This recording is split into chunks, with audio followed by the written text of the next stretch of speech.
सदाशिवसमारम्भां शङ्कराचार्यमध्यमाम् अस्मदाचार्यपर्यन्तां वन्दे गुरुपरम्परां। श्रुतिस्मृतिपुराणानाम् आलयं करुणालयं नमामि भगवत्पादशङ्करं लोकशङ्करं। शङ्करं शङ्कराचार्यं केशवं बादरायणं सूत्रभाष्यकृतौ वन्दे भगवन्तौ पुनः पुनः। ऋकारस्त्वन्धकारो वै ऋकारस्तन्निवर्तकः अन्धकारनिरोधित्वात् गुरुरित्यभिधीयते। ईश्वरो गुरुरात्मेति मूर्तिभेदविभागिने व्योमवद्व्याप्तदेहाय दक्षिणामूर्तये नमः।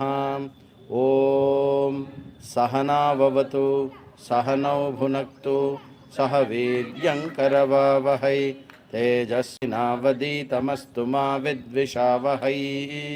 ॐ शान्ति शान्ति शान्तिः। हरिः ॐ श्रीगुरुभ्यो नमः। हरिः ॐ।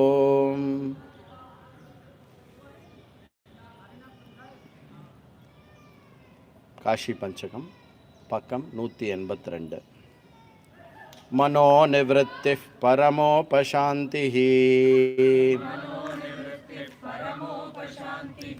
सातीर्थवर्या मणिकर्णिका च ज्ञानप्रवाह विमलादिगङ्गा सकाशिकाहं निजबोधरूपा सकाशिकाहं निजबोधरूपा। இப்போ காஷா காஷா அப்படின்னாக்கா காஷ்னா பிரகாசத்தே அப்படின்னு அர்த்தம். பிரகாசத்தே அப்படின்னா எது பிரகாசமாக விளங்குகிறதோ அது வந்து காஷி. இப்போ காஷி அப்படிங்கிற உண்மையான சொல்லுக்கு அர்த்தம் என்ன அப்படின்னா நான் ஆகிய பிரம்ம சைத்தன்யம் தான் காஷியோடைய அர்த்தம். Kashi means what? பிரம்ம சைத்தன்யம். அந்த பிரம்ம சைத்தன்யம் யாரு? அகம் அஸ்மி. சரியா? அகம் பிரம்ம சைத்தன்யம் நிஜபோதஸ்வரூபம் காஷிகா அகம் அஸ்மி. இப்போ சங்கராச்சாரியோடைய தீர்மானம் என்ன அப்படின்னா யூ ஆர் சீக்கிங் காஷி இல்லையா? நீ காஷியை நாடிண்டு போகிற. நீ யார் தெரியுமா? நீ தான் அந்த காஷி. எப்படி சொல்கிறார்? அதை எப்படி நம்ம சொன்ன உடனே எப்படி ஒத்துக்க முடியும் இல்லையா? We need to understand. அதனால் என்ன பண்ணுறார் அப்படின்னா காஷினா நமக்கு என்ன தெரியுமோ, காஷினா நமக்கு என்ன தெரியுமோ அதை வச்சு நீ தான் காஷி அப்படிங்கிறத வந்து புரிய வைக்கிறதுக்கு ஒரு அழகான முயற்சி இந்த ஸ்லோகம். மனோ நிவೃತ್ತಿ 2-3 எக்ஸாம்பிள் கொடுக்குறார். காஷி சம்மந்தப்பட்ட 2-3 விஷயம் எடுத்துக்கிறார். காஷி அப்படின்னு சொன்னோன்னே நம்ம கார்த்தால காட்டில் எந்த காட்டுக்கு போனோம்? கேதார் காட்டில் குளிச்சுட்டு எந்த காட்டை நோக்கி போனோம்? மணிகர்ணிகா காட்டு. ஸோ மணிகர்ணிகா வந்து it is a very famous ghat. ஏன் ஃபேமஸ் மணிகர்ணிகா அப்படின்னா அம்பாளுடைய காது இருக்கு இல்லையா? அம்பாளுடைய காது விழுந்த இடம். ஒரு சுபாஷிதம் உண்டு சம்ஸ்கிருதத்தில். என்ன சுபாஷிதம்? ஹஸ்தஸ்ய பூஷணம் தானம் கண்டஸ்ய பூஷணம் சத்தியம் ஸ்ரோத்ரஸ்ய பூஷணம் சாஸ்திரம் பூஷணைஹி கிம் பிரயோஜனம். அப்படின்னா என்ன அர்த்தம் அப்படின்னா கையினுடைய அணிகலன் எது? தானம் கொடுக்கறது தான் கைக்கு இருக்கக்கூடிய உண்மையான ஜுவல்லரி. சரியா? அது என்னது? பிரேஸ்லெட்டோ ஏன்னா வளையலோ அதெல்லாம் செகண்டரி தான், போட்டக்கூடாது சொல்லலை. அது எப்படி வந்து அழகுபடுத்துறதோ உங்கள் கையை. நிஜமாகவே அழகான கை அப்படின்னா எதுனா கொடுக்குற கை அழகானது. கண்டஸ்ய பூஷணம் கழுத்தில் என்னது? அட்டிகை இல்லையா? கழுத்தை ஒட்டி அட்டிகை இருக்கணும். இல்லைன்னா என்ன? ரிலீஜியஸாக இருந்தால் என்ன? துளசி மாலை கழுத்தை ஒட்டி இருக்கும். பார்த்தோம்னா கழுத்தோட நம்ம கண்டத்துலேருந்து வர ஒரு சப்தமும் துளசி மாலையோட ஸ்பர்ஷம் இருக்கணும்னு கழுத்தோட ஒட்டி போட்டுப்பான். சரி, உண்மையான கழுத்துக்கு தொண்டைக்கான அழகு எது அப்படின்னா சத்தியம் பேசுறது தான். Sweet good throat. சரி, அதே மாதிரி காதுக்கு எது அழகு? அழகான காது எது? சின்னதாக இருக்கிற காதா, பெருசாக இருக்கிற காதா, சாமரக்கர்னா? எந்த காது அழகான காது அப்படின்னா எந்த காதை வந்து நம்ம சாஸ்திரத்திட்ட கொடுக்குறோமோ அதுக்கு பேர் வந்து அது வந்து அழகான காது. சுவாமி வித்யாரண்யர் என்ன சொல்கிறார் அப்படின்னா இந்த காது வந்து கங்கைக்கு சமானம். ஏன் அவர் என்ன அசியூம் பண்ணுறாருன்னா நம்ம இந்த காதில் எப்பவுமே சாஸ்திரம் நிறைய கேட்போம், அந்த ஓமானத்தையும் இங்கே இங்கேருந்தா அந்த ஓமானத்தை இது எடுத்துக்க. அதனால் நம்ம மூக்கை தொட்டாலோ வாயை தொட்டாலோ என்ன பண்ணுறோம்? சிவா இல்லைன்னா காது அப்படி தொட்டுக்கணும். ஏன்னா காது கங்கைக்கு சமானம். காதை தொட்டுட்டோன்னா சுத்திகரம் ஆகிறது அப்படின்னு ஒரு எண்ணம். சிம்பாலிக் ரெப்ரசன்டேஷன் ஆஃப் சுத்தம். சரி, இங்கே மணிகர்ணிகா அப்படிங்கிறது வந்து சதி தேவியோட இதாகும்போது, சேதமாகும்போது அந்த காது விழுந்த இடம். அதனால் வந்து கோவிந்தபாதர், யார் கோவிந்தபாதர்? சங்கரருடைய குரு. சங்கரருடைய குரு என்ன சொல்கிறார்? இனி உனக்கு சொல்லி தரத்துக்கோ நீ புரிஞ்சுக்கிறதுக்கோ எதுவும் மீதி இல்லைப்பா, நீ நேராக போ, இந்த வேதாந்த தர்மத்தை வந்து பிரச்சாரம் பண்ணு. அதுக்கு சரியான இடம் எது அப்படின்னா காஷி. எந்த ஒரு விஷயம் காஷியில் ஒழிக்கப்படுகிறதோ அது உலகம் அனைத்தும் ஒழிக்கப்பட்டதுக்கு சமானம். காஷியில் ஒரு விஷயத்தை அக்செப்ட் பண்ணிட்டா, காஷியில் ஒரு விஷயம் தெரிஞ்சு கொடுத்து அப்படின்னாக்க அதுக்கு வேறு எந்த ஒரு இடமும் கிடையாது. இதுக்கு இப்போ நம்ம வந்து சயின்டிஃபிக் ஒரு இன்வென்ஷன் வந்து பூர்ண அங்கீகாரம் பெறணும்னா அது எந்த இடத்துல நடக்கணும்? நம்ம இது ஏதோ அந்த ஆக்ஸ்ஃபோர்டோ இல்லைன்னா ஏதோ என்ன அந்த ஜேர்னல்ஸ் வந்து ஏதோ பப்ளிஷ் பண்ணி அதை வந்து ஏதோ பண்ணால் ஒத்துப்பா எல்லோரும் ஓகே அவளே சொல்லிட்டா அப்படின்னு. அந்த மாதிரி காஷியில் வந்து ஒரு விஷயமானது வந்து அரங்கேற்றப்பட்டு விட்டது என்றால் அது வந்து இது என்னது authoritative for the entire world. உலகத்துக்கே காஷி வந்து ஞானஸ்தலம், இன்க்ளூடிங் தேவாதி தேவர்கள் எல்லாருமே, யக்ஷர்கள், கந்தர்வர்கள், அவள் எல்லாருமே சாஸ்திர விஷயத்தில் வந்து ஒரு விஷயத்தை நிரூபணம் பண்ணணுன்னா அவள் இறங்கி வர வேண்டிய இடம் வந்து காஷி. அப்படிப்பட்ட ஒரு விஷயம். ஏன்னா காஷிங்கிறது வந்து சத்தியம். ஏன்னா எதனால் காஷிங்கிறது சத்தியம்? ஏன்னா சாக்ஷாத் சிவபெருமான் தான் காஷி, சாக்ஷாத் ஈஸ்வரன் தான் காஷி. அப்போது மணிகர்ணிகா அப்படிங்கிறது வந்து ஒரு படித்துறை. அந்த படித்துறை மூலமாக நமக்கு என்ன கிடைக்கிறது அப்படின்னாக்க அணுக முடியாத கங்கா பிரவாகத்தை சுலபமாக அணுக வைக்கக்கூடிய ஒரு சாதனமாக வந்து காட் அமையிறது, மணிகர்ணிகா அமையிறது. ரொம்ப முக்கியமாக கவனிக்கணும். இங்கே என்ன அப்படின்னா அணுக முடியாது. உண்மையாகவே கங்கை நீங்கள் எல்லா இடத்துலையும் குளிச்சிட முடியாது. கங்கா நன்னா இருக்குது அப்படின்னு சொல்லிட்டு நீ கேதார் காட்டுன்னு ஏன் தேடி போனோம்? அங்கே குளிக்கிறது சுலபமாக இருக்கும். அந்த மாதிரி இங்கே மணிகர்ணிகா ரொம்ப ஃபேமஸ் காட். ஒரு காட் எக்ஸாம்பிள் எடுத்தார்னா 80 காட்டும் எக்ஸாம்பிள். என்ன 80-86 காட் இருக்கா எல்லாமே. ஒரு காட் அப்படிங்கிறது என்ன பண்ணுறது அப்படின்னா பொதுவாக கங்கையிலெல்லாம் நம்ம போய் அப்படியே குளிக்கலாம் முடியாது. அங்கேருந்து இமாலயத்துலேருந்து கங்கை வருது அப்படின்னு அப்படியே போயெல்லாம் குளிக்கக்கூடாது. அப்படியே லபக்குன்னு உள்ளே முழுங்கி நம்மளை தூக்கி போட்டுன்னு போயிட்டே இருப்பாள் கங்கா. அப்போ காட் அப்படிங்கிறது என்ன பண்ணுறது அப்படின்னா அணுக முடியாத கங்கா பிரவாகத்துக்கு அணுகுவதற்கு எளிதாக ஒரு சாதனமாக அமையிறது. அப்போது இங்கே மணிகர்ணிகா அப்படிங்கிறது வந்து எந்த விதமான சாதனத்தினோட ஒப்பிடுறார் அப்படின்னா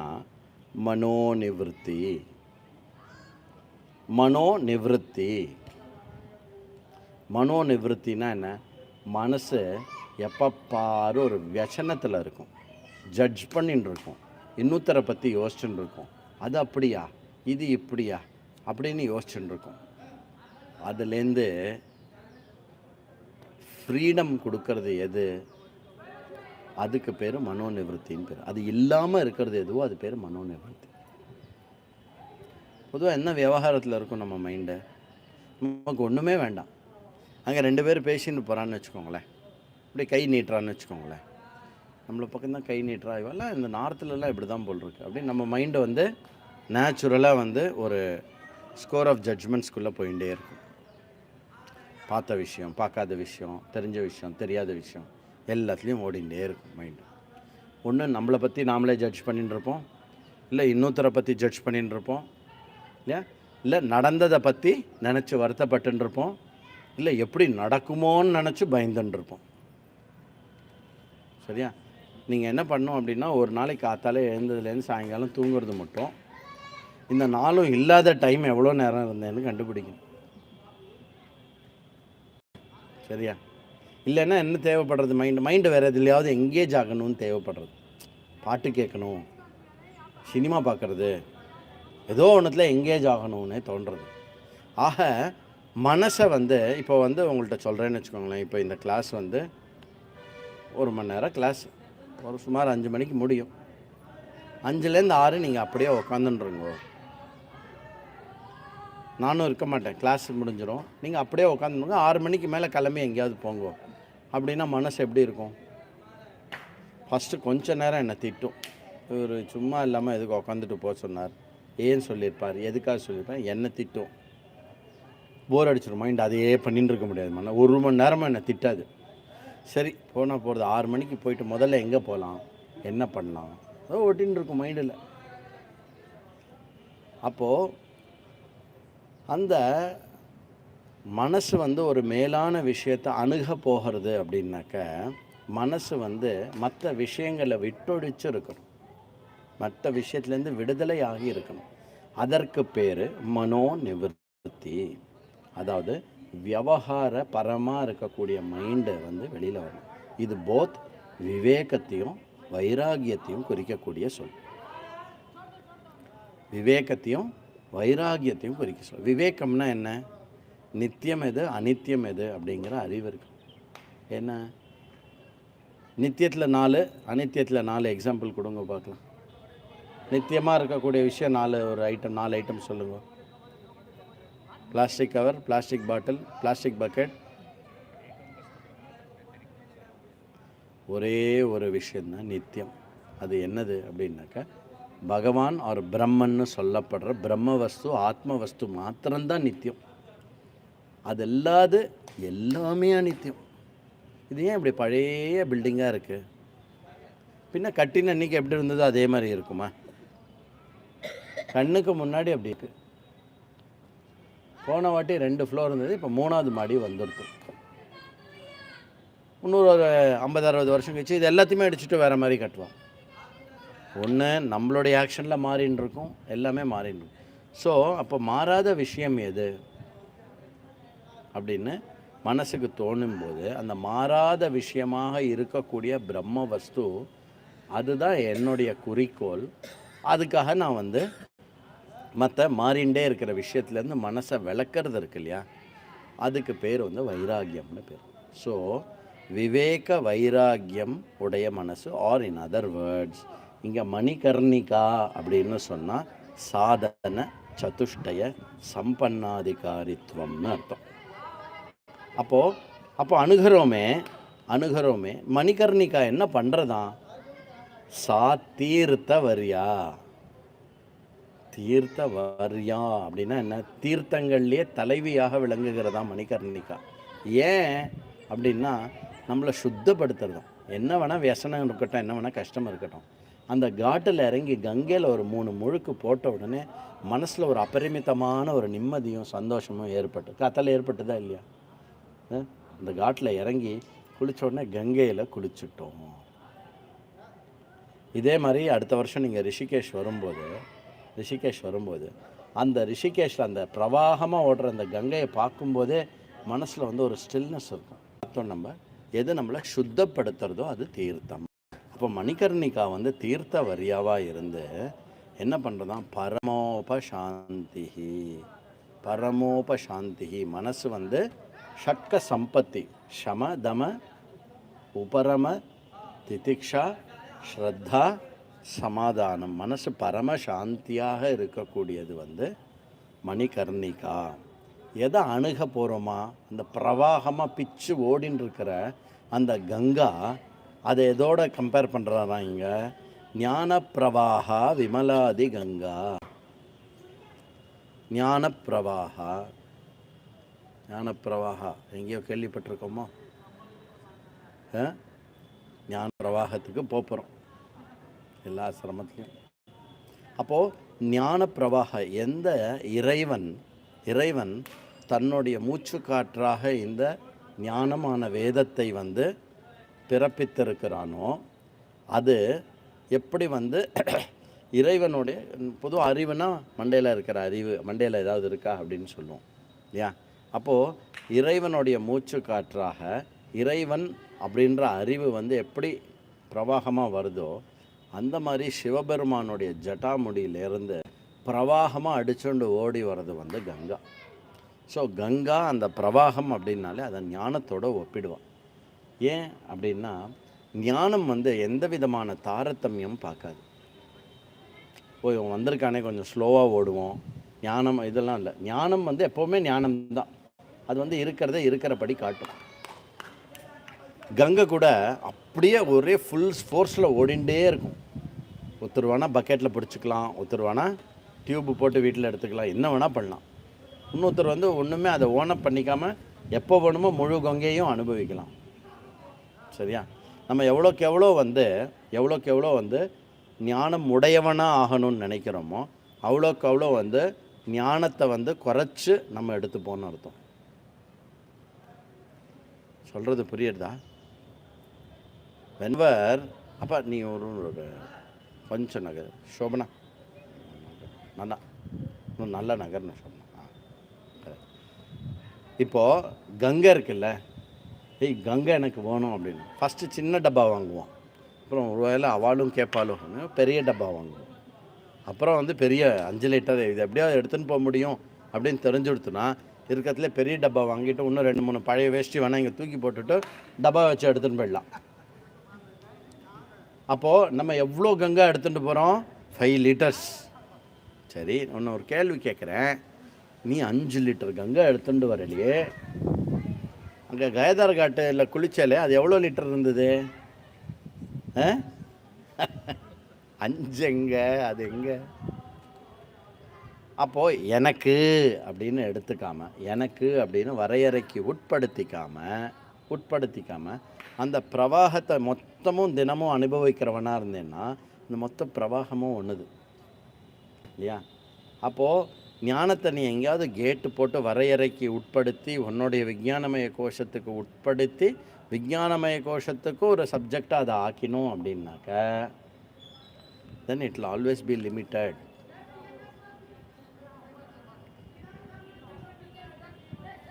அப்போது இது என்ன ஞானமா? சிவபெருமான் தலைமுடியிலேருந்து வருது இந்த வேதம் அப்படிங்கிற இந்த ஞானம் ஜீவ பிரம்ம ஐக்கிய ஞானம். அதாவது ஜீவன் எந்த விஷயத்தினால வரையறைக்கு உட்பட்டதாக தன்னை நினச்சின்னு இருக்கானோ அந்த வரையறைகள் எல்லாத்தையும் அடித்து நொறுக்கிறது. பிரவாகம் அப்படின்னா என்னென்னா கரை, எப்படி சொல்லுவோம் தமிழில்? கரை புரண்டு ஓடுறது அப்படின்பா. அந்த கரை இருக்கு இல்லையா, 2 கரையும் புரண்டு ஓடுற அப்படின்னா என்ன? கரையெல்லாம் அடிச்சுண்டு போகிறதுன்னு அர்த்தம். அப்போது ஞான பிரவாகம் அப்படின்னா என்னென்னா ஜீவத்துவத்தோட கரைகள் இருக்கு இல்லையா, எந்த கரைகள் இருப்பதனால் ஜீவத்துவம் தோன்றுகிறதோ அந்த கரை புரண்டு ஞானம் அப்படினால் அது ஞான பிரவாகா விமலாதி கங்கா. அப்படிப்பட்ட ஞானம் எது? கரைகள் அல்லாத, அப்படின்னா என்ன? எல்லைகள் அல்லாத ஜீவன், வரையறைக்கு உட்படாத ஜீவன் யாரு? வரையறைக்கு உட்படாத ஜீவாத்மா இஸ் பட் பரமாத்மா அகம். அந்த அகம் அந்த மணிகர்ணிகா காட்டில், அந்த மணிகர்ணிகா தீர்த்தவரியா மணிகர்ணிகா காட்டு மனசுத்தியில் கரபுரண்டு ஓடுற கங்கையை வந்து நாம் பற்றி கொண்டோமே ஆனால் அப்படிப்பட்ட காஷி வேறு யாரும் இல்லை, நீதான். ச காஷிகா அகம் நிஜபோத ரூபம். இதில் எல்லாத்துலேயுமே சங்கராச்சாரியர் வந்து அவருடைய ஹோல் ஸ்டைல் எப்படின்னா சாஸ்திரத்தில் இருக்கிற ஸ்டைல். ச காஷிகாத்வம் நிஜபோத ரூபம் சொல்ல மாட்டார் எப்போவுமே. ஏன்? இப்போ டீச் தானே பண்ணுறார்.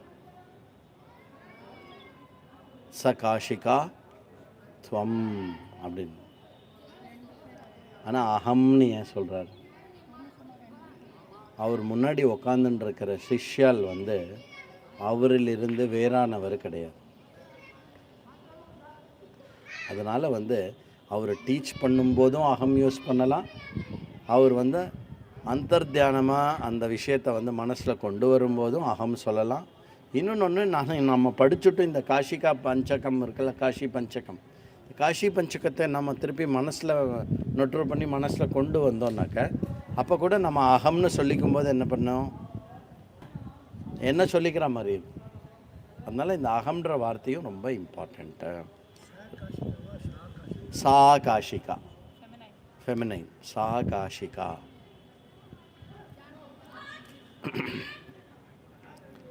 அப்போது சித்தசுத்தி துவாரா ஞான பிராப்தி, தத் ஞானஸ்வரூபம் அகமஸ்மி. இதுதான் முதல் ஸ்லோகத்தினுடைய தாத்பரியம்.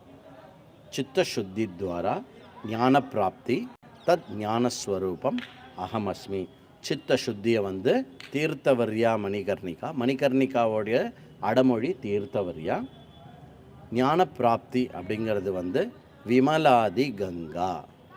விமலாதி கங்கா ஞான பிரவாகா. ஞான பிரவாகாக்கு அடமொழியாக விமலாதி கங்கா அப்படின்னு சொல்கிறோம். விமலாதி கங்காக்கு அடமொழி ஞான பிரவாகா. விமலானா என்ன? மலமற்ற, மலமற்ற அழுக்கற்ற அப்படின்னா என்ன அர்த்தம்? ஞானம் வரையறைக்கு உட்பட்ட ஞானம் சதோஷ ஞானம், நிர்தோஷ ஞானம்னு ரெண்டாக பிரிக்கலாம். சதோஷ ஞானம்னா என்ன? ஞானம் எந்த ஞேயத்தை பற்றி பேசுகிறதோ அந்த ஞேயத்தில் தோஷம் இருந்தால் அது ஞானத்தினுடைய தோஷமாகவும் ஆகும். கரெக்டாக? அப்போது சதோஷ ஞானம் அப்படின்னா என்ன அர்த்தம்? ஞேயம் தோஷமாக இருக்கணும். ஞேய வஸ்து எல்லாத்துலேயும் என்ன தோஷம் இருக்க முடியும்? ஞேயம் எது ஞேயம் தத்து திருஷ்யம், எது ஞேயம் தது ஜடம், எது ஞேயம் தது அனாத்மா, ஃபைனலி எது ஞேயம் தது மித்யா. புரியுதா? அதனால் விமலா அப்படின்னா என்ன அர்த்தம் அப்படின்னா அந்த மலம் இல்லாதது, நித்தியமான வஸ்து, சத்தியமான வஸ்து, அந்த சத்திய ஞானமாக இருக்கக்கூடிய ஆத்ம ஞானம். ஸோ சித்தசுத்தி துவாரா ஞான பிராப்தி, தத் ஞானஸ்வரூபம் அகமஸ்மி. ரெண்டாவது, யஸ்யாமிதம் கல்பிதமிந்திரஜாலம் சராச்சரம் பாதி மனோவிலாசம் சச்சித் சுகைகா பரமாத்மரூபா சகாஷிகாஹம் நிஜபோதரூபா. அப்போது வேதாந்தத்தினுடைய முக்கியமான central theme of the teaching இந்த ரெண்டாவது ஸ்லோகத்தில் எடுத்துக்கிறார். என்னது அப்படின்னா பிரம்மம் சத்தியம் ஜெகன் மித்யா. பிரம்மம் சத்தியம் ஜெகன் மித்யா. இன் அதர் வேர்ட்ஸ் இங்கே என்ன சொல்கிறார் அப்படின்னாக்கா, அத்தியாரோப அபவாத ஞானேன நியாயேன காரணகாரிய பிரக்ரியாத்வாரா காரணகாரிய விலக்ஷணம் பிரம்ம அகமஸ்மி இது நிர்தேசயதி. அப்படின்னா என்ன? அத்தியாரோப அபவாத ஞானம் நியாயம் அப்படின்னு நம்ம படிச்சிருக்கோம். அதில் என்ன சொல்லுவாங்க? காரணத்தையும் எது எல்லாத்துக்கும் காரணங்கிற விஷயத்த சொல்லி எல்லாத்துலேருந்தும் எல்லாத்துக்கும் இருப்பது ஓர் காரணம் அல்ல இல்லையா? 100 சப்பாத்தி வந்ததுன்னா 100 சப்பாத்திக்கும் எது காரணம்? ஓர் கோதுமை காரணம். அந்த மாதிரி பல சப்பாத்திகளுக்கு ஓர் கோதுமை காரணம் போல் பன்மையாக தோன்றுகின்ற ஜகத்துக்கு ஒன்றான ஒரு காரணம் இருக்கிறது. அந்த காரணம் ஒன்றாக மட்டுமில்லை, அது சேத்தனமான வஸ்துவாக இருக்கிறது. அது மட்டும் இல்லை, அந்த காரணத்துக்கு ஒரு காரணம் அல்லாமல் இருக்கிறது. இது சாஸ்திரம் நமக்கு கற்பிக்கக்கூடிய ஒரு விஷயம். அதை ஒரு குழந்தைக்கு அதுதான் கடவுள் அப்படின்னு சொல்லி போதனையை ஆரம்பிப்போம். அதே கொஞ்சம் வளரும்போது சுகதுக்கத்தை அனுபவிக்கும்போது அந்த கடவுள் தான் கர்மபலதாத்தான்னு சொல்லுவோம். சுகதுக்கத்துலேருந்து கொஞ்சம் மெச்சூரிட்டி வர குழந்தைக்கு என்ன சொல்லுவோம், அந்த கர்மபலதாத்தா தான் பொருளாகவும் எல்லாமாகவும் இருக்கிறாருன்னு சொல்லுவோம். கரெக்ட். அப்புறம் இந்த மாதிரி சின்சியராக வேதாந்தம் படிக்க சத்தியம் என்னன்னு நான் தெரிஞ்சுக்கணும், அத்தியந்தமான சத்தியம் என்னன்னு தெரிஞ்சுக்கணும் அப்படின்னா அந்த ஓர் காரணம்தான் காரியமாக தோற்றமளிக்கிறது அப்படின்னு சொல்லுவோம். தேங்க்யூ அப்பா, இதெல்லாம் கொண்டு வந்திருக்கல. நீ காத்தால டீ குடிச்செல்லணும், காஷியில் டீ குடித்தது இனிமேல் மறக்கவே கூடாது. அதனால் இதை எடுத்து உடச்சிட்டியா? உடஞ்சி போச்சு. அதை கொடு, அது இப்போ தான் வேணும், அது இப்போ தான் உடைக்கணும். எக்ஸாம்பிள், நல்ல எக்ஸாம்பிள். ஏன்னா கிளாஸில் மட்கா உடைச்சேன்னா அபஷாக்குணம் அப்படின்னு சொல்லிடுவோம்.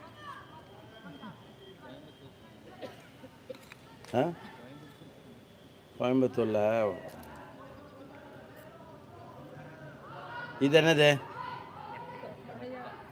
சாய் கப் இல்லையா? இது என்னது, இது உடைஞ்ச கப்பு, இது உடையாத கப்பு. உடைஞ்சதுக்கப்புறம் என்ன, ஏன் அதை கப்புன்னு சொல்கிறேன்? உடஞ்ச கப்பு தானே, அப்போ கப்பு கிடையாது. அப்போ இது என்னது, உடஞ்ச களிமண்ணுன்னு சொல்லட்டுமா? களிமண் எங்கே உடஞ்சிருக்கு? களிமண் உடையலை, களிமண்ணாக தான் இருக்குது. புரியுறது? அப்போ அந்த கப்புங்கிற வார்த்தை என்ன, சும்மா நாமரூபம், விவகாரத்துக்கு மாத்திரம் யூஸ் பண்ணுறோம். சரி, அப்போது எதற்கு இதை எடுத்துட்டேன் அப்படின்னாக்க, இந்த காரணமாக கருதப்படுகின்ற களிமண் காரியமான பானையில் ஊடுருவி இருக்கிறது.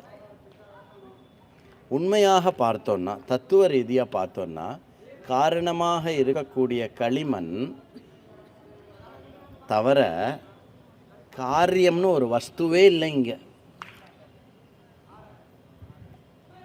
காரியமாக ஏதாவது ஒரு வஸ்து இருக்கா? இங்கே சொல்லுவோம், காரியமான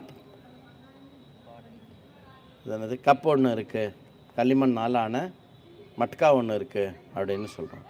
இல்லை, மட்கா அப்படிங்கிறது நம்ம இப்போ தான் பார்த்தோம். இது ரெண்டுத்துன்னு ஒப்பிட்டு பார்க்கும்போது இந்த மட்கான்னு சொல்கிறது உண்மையாகவே எந்த பொருளையும் குறிக்கலை. இருக்கிறது ஒரே பொருள் தான், அது களிமண் மாத்திரம்தான் இல்லையா?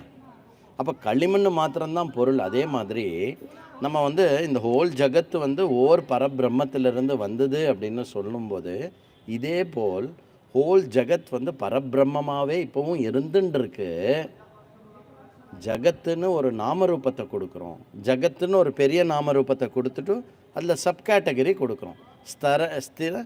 ஸ்தாவர ஜங்கமம், அப்புறம் உயிர் இருக்கிறது, சேத்தனம் அச்சேத்தனம், அப்புறம் அதில் ஃபர்தர் கேட்டகரி, அதில் ஃபர்தர் கேட்டகரி, அதில் ஃபர்தர் கேட்டகரி. நம்மளுடைய அறிவு மேதா விலாசம் எவ்வளோ தூரம் இருக்கோ அவ்வளோ we are categorising it. But எல்லாமே என்னது, ஜகத் அப்படின்ற ஒரு நாமரூபம். இங்கே என்ன சொல்கிறார் அப்படின்னா, இவ்வாறு வேதாந்தத்தினால் எந்த விஷயமானது கற்பிக்கப்பட்டிருக்கோ, என்ன கற்பிக்கப்பட்டிருக்கு, காரணம் என்று ஒன்றை கூறி காரியம் என்று மற்றொன்றை கூறி, காரணமும் காரியமும் ஒன்றிலிருந்து ஒன்று வேறில்லை என்றும் கூறி, இருப்பது காரணம் மாத்திரமே என்று கூறி, காரணம் மாத்திரமே தான் இருக்கிறது என்றால் காரியம் என்று ஒன்று இல்லை, காரியம் என்று ஒன்று இல்லை என்றால் காரணம் என்ற காரணத்துக்கும் பெயர் சொல்ல முடியாது. அதனால் அன்றும் இன்றும் என்றும் எப்பொழுதும் அன்று இன்று என்ற காலத்துக்கு அப்பாற்பட்ட ஒரே வஸ்துதான் இருந்து கொண்டிருக்கிறது. இதுதான் அத்தியாரோபம் அபவாத பிரக்ரியா ஒரு காரண காரிய பிரக்ரியா. அதனுடைய அடிப்படையில் இங்கே சங்கர பகவத்பாதால் என்ன சொல்கிறார் அப்படின்னா, யஸ்யாம் இதம் கல்பிதம் இந்திரஜாலம், எதனிடத்தில், யஸ்யாம் எதனிடத்தில், இதம் இந்திரஜாலம் கல்பிதம், இந்த மேஜிக் ஆனது தோற்றுவிக்கப்பட்டிருக்கிறதோ. மெஜிஷியன் கூட ஒன்றுமே இல்லாததுலேருந்து ஒன்றத்தை காட்ட முடியாது. சும்மா ஒரு கர்ச்சீஃபாவது வச்சு ஏதோ ஒன்று பண்ணி ஏதாவது ஒன்று பண்ணி இப்படி கொண்டு வருவான். இப்படி கையை காமிச்சுண்டு அப்படியே பட்டக்குன்னெலாம் கொண்டு வர முடியாது அவனால். அது மேலே ஏதாவது ஒன்று இன்னொரு கையை வச்சாவது இப்படி இப்படி மூடி ஏதாவது ஒன்று கொண்டு வரணும். ஏதோ உள்ள ஒரு பொருள் இருக்கணும் அவனுக்கு இல்லையா. அப்போது இங்கே என்ன சொல்லணும்னா எஸ்யாமிதம் இந்திரஜாலம் அப்படின்னா இட்ஸ் அ ஹியூஜ் மேஜிக். என்ன மேஜிக் அப்படின்னா ஒன்றான பொருளில் இவ்வளோ துவைத்தமானது கல்பிக்கப்பட்டிருக்கிறது. இங்கே என்ன சொல்கிறாருன்னா எஸ்யாமிதம் எதனிடத்தில் இந்திரஜாலமான பன்மையானது தோற்றுவிக்கப்பட்டிருக்கிறதோ. அப்படின்னா என்ன அர்த்தம்? எந்த ஒரு ஆள் நவராத்திரின்ற படத்தில் 9 ஆக்ஷன் பண்ணானோ அப்படின்னா என்ன அர்த்தம்? ஒரே ஒரு சிவாஜி கணேசன் தான் அர்த்தம் இல்லையா. நவராத்திரி படம் பார்த்துருக்கலாம் இல்லை, சரி விட்டுரும். தசாவதாரம்னு ஒரு படம் வந்தது பார்த்தேல. எவன் தசாவதாரத்தில் 10 அவதாரம் எடுத்தானோ அப்படின்னா என்ன அர்த்தம்? 10 அவதாரம் எடுத்திருந்தாலும் யாரை பற்றி பேசுகிறோம்? ஒரு ஆளை பற்றி தான் பேசுகிறோம். அதே மாதிரி யஸ்யாமிதம் எதனிடத்தில் இந்திரஜாலம் கல்பிதம். இந்திரஜாலம் அப்படின்னா இங்கே எதை குறிக்கிறது அப்படின்னா இந்த பன்மையை குறிக்கிறது. அந்த இந்திரஜால கல்பித்த இந்திரஜாலத்தை வந்து 2ஆக பிரிக்கிறார். என்ன 2ஆக பிரிக்கிறார்? சராச்சரம் இவபாதி மனோவிலாசம். என்ன பார்க்குறார்? சர அச்சரம், மூவிங் அண்ட் நான் மூவிங். இது நமக்கு வெளியில் பார்க்குறோமா உள்ளே பார்க்குறோமா? வெளியில் பார்க்குறோம். ஆல் த மூவிங் அண்ட் நான் மூவிங் வெளியில் பார்க்குறது. மனோவிலாசம்னா என்ன? நமக்கு உள்ளே பார்க்கப்படுற விஷயம். அப்போ உள்ளேயும் வந்து lot of thought movement and நிறைய விஷயங்கள் நமக்குள்ளே மூவ் ஆகிட்டு இருக்குது இல்லையா. நமக்குள்ளே நிறைய மூவ் ஆகிட்டு இருக்கு. நமக்கு வெளியிலையும் ஃபிசிக்கலில் வேர்ல்டில் நிறைய மூவ் ஆகிட்டு இருக்கு. அப்போது என்ன சொல்கிறார் அப்படின்னா ஓர் பொருளாக இருந்துண்டு நமக்கு வெளியிலையும் மூமெண்ட் இருக்குது, உள்ளேயும் மூமெண்ட் இருக்குது. இது எவ்வளோ பெரிய இந்திரஜாலம் தெரியுமோ? எவ்வளோ பெரிய இந்திரஜாலம்! ஐயோ, எப்படி தூங்கும்போது அப்படியே போட்டு சத்தவன் பிணம் மாதிரி தூங்கினேன் அப்படின்னு சொல்லுவான். போட்டபடி அப்படியே தூங்கினேன் அப்படின்னு சொல்லுவான். ஆனால் அந்த கனவுக்குள்ளே என்ன ஆகிறது? கனவுக்குள்ளே ஒரே ஓட்டம், ஆட்டம், பாட்டம், கொண்டாட்டம் இல்லை. அப்சல்யூட்டி மூமெண்ட்டே இல்லாத ஒரு ஆள் தூங்கின்னு இருக்கான். கனவுக்குள்ளே அவ்வளோ மூமெண்ட். அது எவ்வளோ பெரிய இந்திரஜாலம் தெரியுமோ? மேஜிக் தெரியுமோ? அந்த மாதிரி பிரம்மன் இடத்துல என்ன மேஜிக் நடக்கிறது அப்படின்னா எனக்கு வெளியிலன்னு ஒரு தோற்றம் இருக்குது, எனக்கு வெளியில் அப்படின்னு நம்ம சாதாரணமாக வழக்கில் பேசின்னு இருக்கோமா இல்லையா. எனக்கு உள்ளே எவ்வளோ வலிக்கிறது தெரியுமா அப்படின்னு சொன்னோம். உள்ளே எவ்வளோ வலிக்கிறது தெரியுமா இல்லையா. எனக்கு வெளியில் நடக்கிற எந்த விஷயமும் சகிக்கலை. அப்போது வெளியிலன்னு ஒன்று சொல்கிறோம், உள்ளேன்னு ஒன்று சொல்கிறீங்க. எதை வச்சு சொல்லின்னு இருக்கோம்? நம்ம எதையோ வச்சு சொல்லின்னு இருக்கோம். நீங்கள் என்ன சொல்கிறதுனா இருக்கிறது ஓர் வஸ்து அப்படின்னா நீ எதை வச்சு உள்ளே வெளிலன்னு சொல்கிறேன்னா ஆனால் சொல்ல வைக்கிறது இல்லையா. அது எது அப்படின்னாக்க கல்பிதம் இந்திரஜாலம். இன் அதர் வேர்ட்ஸ் அந்த கல்பிதம் இந்திரஜாலம் யார்? ஜெய் மாயா மாதா சச்சித் சுகைகா பரமாத்ம ரூபா. அந்த எஸ்யாம் அப்படிங்கிறது எது குடிக்கிறதோ, எஸ்யாம் எதனிடத்தில் அந்த அது எது, அதனுடைய ஸ்வரூபம் என்னவா? சத் சித் சுக ஏக ரூபா. சத்து சித்து சுகம் அப்படின்னா என்ன? சச்சித் ஆனந்தம். ஏகானா என்ன? அத்விதீயம், இரண்டற்றது. அதுதான் பரமாத்ம ரூபா, அதுதான் பிரம்மன். அப்போ இங்கே காசியில் நம்ம என்ன பார்த்துட்டுருக்கோம்? காசி எப்படி இருக்குல்ல. அப்போ இங்கே வந்ததுலேருந்து நமக்கு 2 விதமான அனுபவம் தோன்றின்னு இருக்கா இல்லையா. பாபா தரிசனம் பண்ணோம், கங்கா ஸ்நானம் பண்ணோம், சில பேர் விஷாலாட்சி கோயில் போயிட்டு வந்தோம், சில பேர் இங்கே மற்ற இடங்கள்லாம் பார்த்தோம், தீர்த்தங்கள்லாம் பார்க்குறோம் இல்லையா. அப்போது வெளியில் நிறைய விஷயங்கள் நம்ம பார்க்குறோம். இதனால் உள்ளே என்ன உணர்கிறோம்? நம்ம உள்ளே என்ன நடக்கிறது? ஒரு மனசு நிம்மதி ஏற்படுறது, ஒரு உற்சாகம் ஏற்படுறது, ஒரு சந்தோஷம் ஏற்படுறது. ஸோ கண்டினியூஸ்லி எக்ஸ்டர்னல் அண்ட் இன்டர்னலில் வந்து ஒரு மாற்றங்களும் ஒரு மூமெண்ட்டும் ஏற்பட்டுட்டே இருக்கு இல்லையா? அந்த மாதிரி இந்த என்டையர் விஷயம் இருக்கு இல்லையா? இந்த இன்டர்னல் அண்ட் எக்ஸ்டர்னல்னு சும்மா கல்பித்தம் இந்திரஜாலம். இன்டர்னலும் இல்லாமல் எக்ஸ்டர்னலும் இல்லாமல் ஒரே வஸ்துவாக எது இருக்கோ அதுதான் உண்மையான காஷிப்பா. அப்போ காஷின்னா என்ன? அந்த பிரம்ம வஸ்து தான் காஷி. சா காஷிகா அகம் நிஜபோத ரூபா.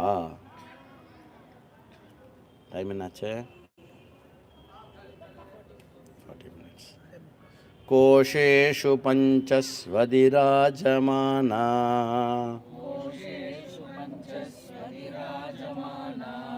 புத்திர்பவானி பிரதிதேஹகேஹம் சாக்ஷி சிவ சர்வகதோந்தராத்மா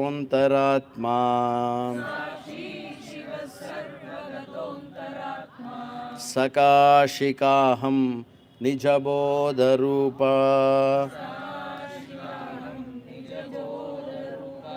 சகாஷிகாஹம் நிஜபோதரூபா.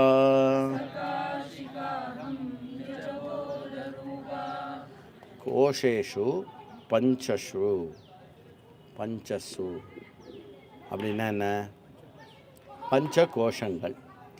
பஞ்ச கோஷங்களுக்கும் ராஜ்யம் செய்யக்கூடியது 5 கோஷங்களிலும் இருக்கக்கூடியது எது? இதெல்லாம் வந்து விவேக சூடாமணிலையும் சரி, அப்புறம் வந்து தைத்திரிய உபனிஷத்துலேயும் சரி, மற்ற சின்ன கிரந்தங்கள் பெரிய கிரந்தங்கள் எல்லாத்துலேயும் வந்து அன்வய வியதிரேக நியாயம், காரண காரிய விஷயம், பிரவிலாபனம், இதெல்லாத்தையும் மூலமாக என்ன நமக்கு ஒன்று தெரியறது அப்படின்னா, ஆத்ம சைத்தன்யம் அப்படிங்கிறது வந்து 5 கோஷங்களையும் ஊடுருவி இருக்கிறது. 5 கோஷங்களையும் அந்த 5 கோஷங்களாக இருக்கச் செய்து ஊடுருவி இருக்கிறது.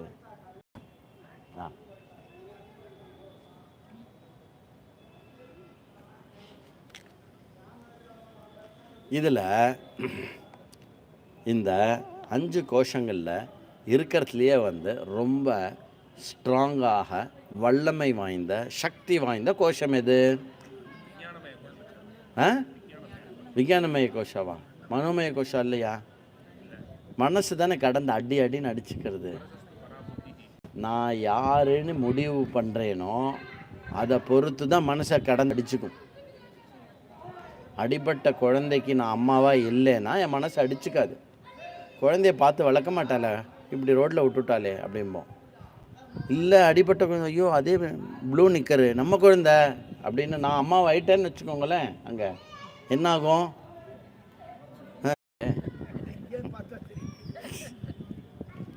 அப்போது இருக்கிறதுலையே ஸ்ட்ராங்கான கோஷம் எது அப்படின்னா, அதாவது ஆத்மா நிர்குணமாக நிர்விகாரமாக நிர்விகல்பமாக இருக்கிறதுலேருந்து ஆத்மா நான் இது அப்படின்னு எடுத்துக்கிற ஆத்மாவினால் ஒளிர்விக்கப்பட்ட ஒரு கோஷம் தானியங்கி என்ன பண்ணிடுறதா நான் இது அப்படின்னு எடுத்துக்கிற அந்த கோஷம் எது அப்படின்னா புத்தி விஞ்ஞானமய கோஷா. சரி, அந்த விஞ்ஞானமய கோஷம் இருக்கு இல்லையா, அது இருக்கிறதுலே ஸ்ட்ராங்குன்னு ஏன் சொல்கிறோம் அப்படின்னா, விஞ்ஞானமய கோஷத்தில் நான் யார் அப்படின்னு முடிவு பண்ணுறோமோ அதை பொறுத்து தான் எல்லாமே நடக்கிறது. புரியுறதா? அதில் இங்கே என்ன பண்ணுறா அப்படின்னாக்க, அந்த மோஸ்ட் பவர்ஃபுல் விஞ்ஞானம் இந்த ஆனந்தமய கோஷான்னு ஒன்று இருக்குது. அது ஒன்றும் ஆனந்தமய கோஷா எப்போ ஆக்டிவாக இருக்கும்? எப்போ டோட்டல் இன்ஆக்டிவோ அதுக்கு பேர் ஆனந்தமய கோஷா ஆக்டிவ்னு பேர். அதனால் அதில் நமக்கு ஒன்றும் பிரச்சனையே கிடையாது. ஆனந்தமய கோஷா அப்படின்னா அப்படியே படுத்துன்னு தூங்கிட வேண்டியதுதான். இல்லை ஒரு நல்ல மியூசிக் கேட்டு நம்ம மை மறக்கிறது, அதுவும் ஆனந்தமய கோஷா. அதில் ஒன்றும் இதில்லை. மற்றபடி இந்த புத்தி இருக்கு இல்லையா, விஞ்ஞானமய கோஷா, விஞ்ஞானமய கோஷத்தை வந்து இங்கே சங்கராச்சாரியார் யாரோட ஒப்பிடுறார் அப்படின்னா மாதா பவானியோட ஒப்பிடுறார். பவானி பிரதி தேக கேகம் என்ன பண்ணின்னு இருக்காளாம்? மாதா பவானி சிவபெருமான பவானி ஸ்வரூபம், பவானி சக்தி என்ன பண்ணுறாலாம், சிவபெருமானை வந்து ஒவ்வொரு உடம்புலையும் இருக்க செய்கிறான். எது ரூபமாக? விஞ்ஞானமயத்தினுடைய ரூபமாக. புரியுறதா? கிரகிணி அப்படின்னு சொல்கிறா இல்லையா? கிரகிணி, உண்மையான கிரகிணி யார் அப்படின்னா மாதா பவானி. உண்மையான கிரகம் எது அப்படின்னா இந்தந்த உடம்பு. அந்த கிரகிணி அந்த கிரகத்தில் என்ன இருக்க செய்யறாலாம்? சிவன் என்ற அந்த தத்துவத்தை வந்து விளங்க செய்யறாலாம். அதாவது எந்த சிவத்தத்துவமானது விளங்குதலுக்கு வந்து அந்த விளங்குதல் உடம்பில் விளங்கும் வண்ணம் இருக்கிறதோ, அந்த விளங்கும் வண்ணம் இருக்கக்கூடிய சிவத்தத்துவத்துக்கு சக்தின்னு பேர். ஸோ சக்திக்கு ரெண்டு விதமாக நம்ம பார்க்கலாம். சிவன்லேருந்து பிரித்து இருக்கக்கூடிய ஒரு ஆங்கிள் இருக்குது. அது பொதுவாக நம்ம ரிலீஜியஸாக நம்ம எடுக்க மாட்டோம். ஸோ ஏன்னா மாயா அப்படின்னு சொன்னாலே பிரம்ம சைத்தன்யத்தினுடைய இருப்பு இல்லாமல் மாயாவை பற்றி யாருமே பேச முடியாது. பிரம்ம சைத்தன்யம் அப்படிங்கிறது வந்து இருப்பாக இருக்குன்னு எப்போ பேச முடியும்?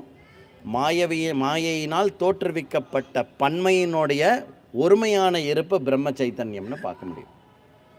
அப்போ மாயா becomes a non-entity but becomes a சாதனம் to grasp Brahman.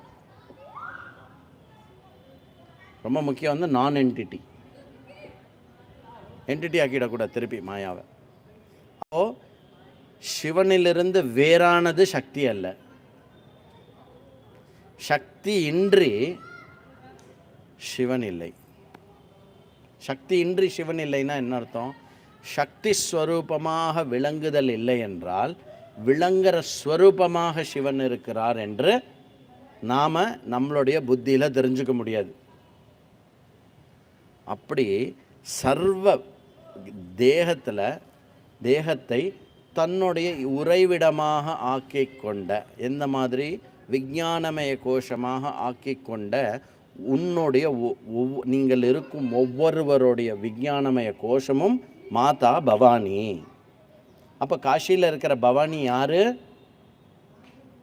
காஷியில் இருக்கிற பவானி இல்லை, காஷியாக இருக்கிற எண்ணில் விஞ்ஞானமய கோஷமாக எது விளங்கின்னு இருக்கோ அது பவானி. இன்னொரு தடவை சொல்கிறேன், காஷியாக இருக்கிற எண்ணில் புத்தியா விஞ்ஞானமய கோஷமாக எது விளங்கின்னு இருக்கோ அது மாதா பவானி. சாட்சி யார்? விஞ்ஞானமய கோஷ பவானினா சாட்சி யார்? சிவஹா. சாட்சி சிவஹா. சர்வகதோந்தராத்மா. சர்வகதா அந்தராத்மா, ரெண்டு வார்த்தை சொல்கிறார். சர்வகதான்னா என்ன? எங்கும் வியாபித்திருக்கிறார், அந்தராத்மாவாகவும் இருக்கிறார், ஊடுருவி இருக்கிறார், கடந்தும் இருக்கிறார், உள்ளும் இருக்கிறார். சர்வகதாந்தராத்மானாக்க கடவுள் அப்படின்னு அர்த்தம். சரியா? அனோஹோ அனியான் மகதோ மஹியான். சர்வகதா இத்யர்த்தா. சர்வம் இத்யர்த்தா, சர்வகதா இத்யர்த்தா. சாட்சி சிவஹா சர்வகதோந்தராத்மா. அப்படிப்பட்ட காஷி என்ன மாதிரியான காஷி?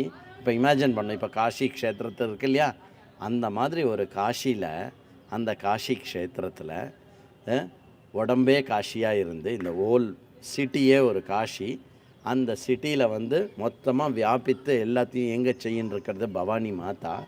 அப்போது அப்படி இருக்கக்கூடிய இந்த உடம்பான ஒரு காஷியில் விஞ்ஞானமய கோஷத்தினால கர்த்தா போக்தா அப்புறம் வந்து கர்மா பாப புண்ணியன்னு சொல்லி எல்லாம் இயங்க வச்சுன்னு இருக்கிறது மாதா பவானி. இந்த இயக்கம் வந்து மாதா பவானி. அப்படிப்பட்ட சா காஷிகா அகம் நிஜபோத ரூபம். டைம் என்னாச்சு? Very good, very good. காஷ்யாம் हि काशते काशी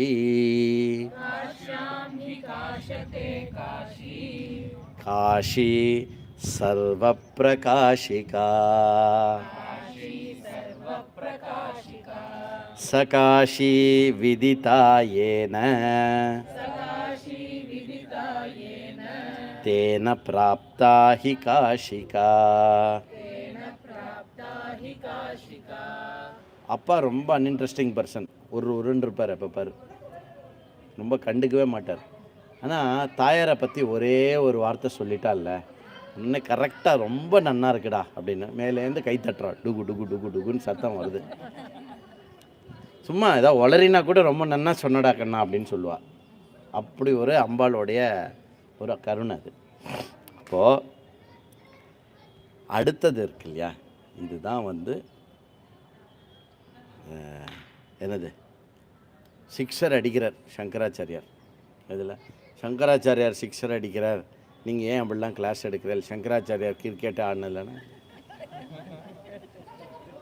கொஞ்ச நேரம் முன்னாடி பசங்க விளையாடின்னு இருந்தாங்க.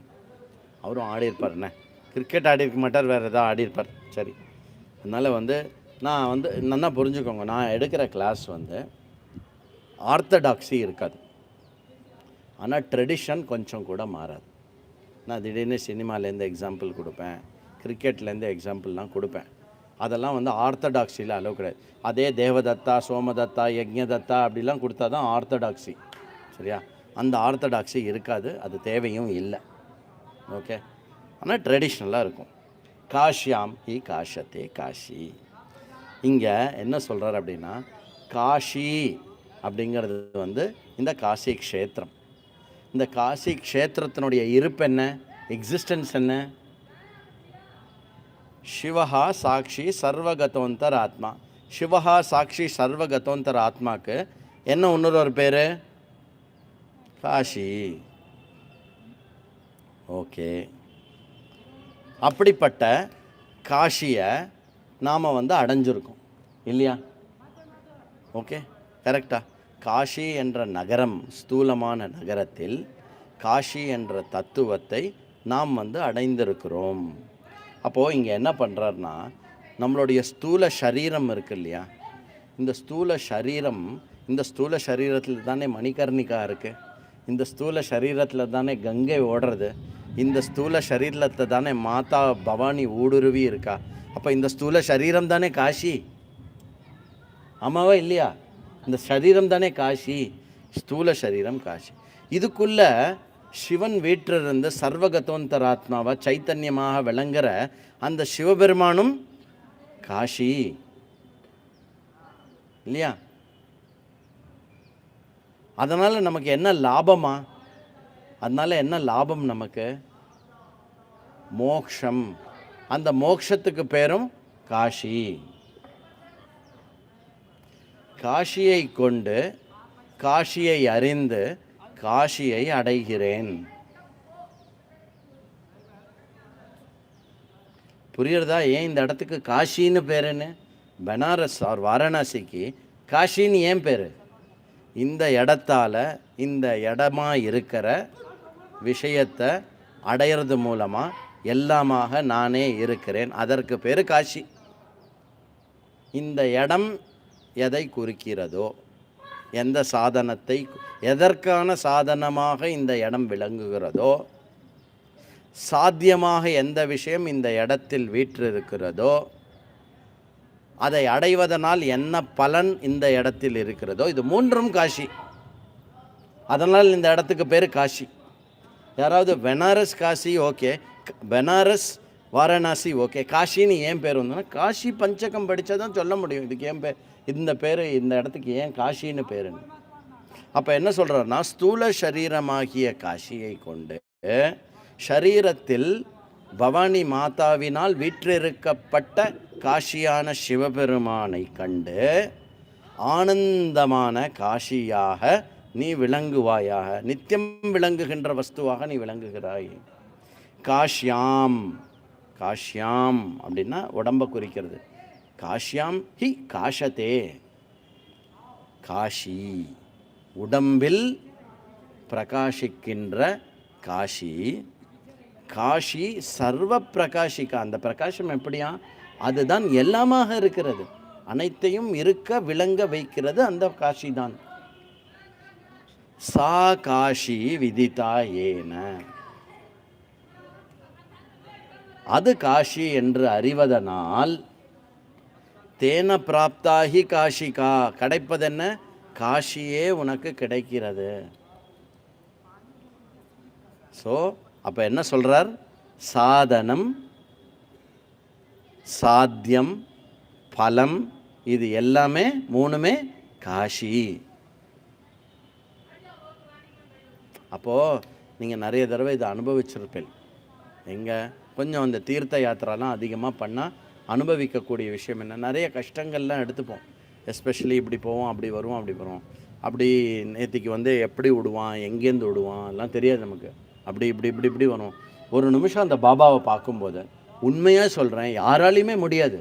ஒரு நிமிஷம் அந்த பாபாவை பார்க்கும்போது வேண்டுதல் அப்படிங்கிறது ஒன்றுமே இருக்காது. வெளியில் வந்துட்டு வேணால் பாபா இன்னொரு தடவை நம்ம பார்த்த காட்சியை மனசுக்கு கொண்டு வந்துட்டு அதுக்கப்புறம் வந்து 1 2 3 4 5 லிஸ்ட்டு கொடுப்போம். நம்ம பக்கத்து வீட்டுக்காரன் கேட்டம்ச்சான், எதிர்த்து வீட்டுக்காரன் கேட்டம்ச்சான், இது எல்லாம் சொல்லுவோம்.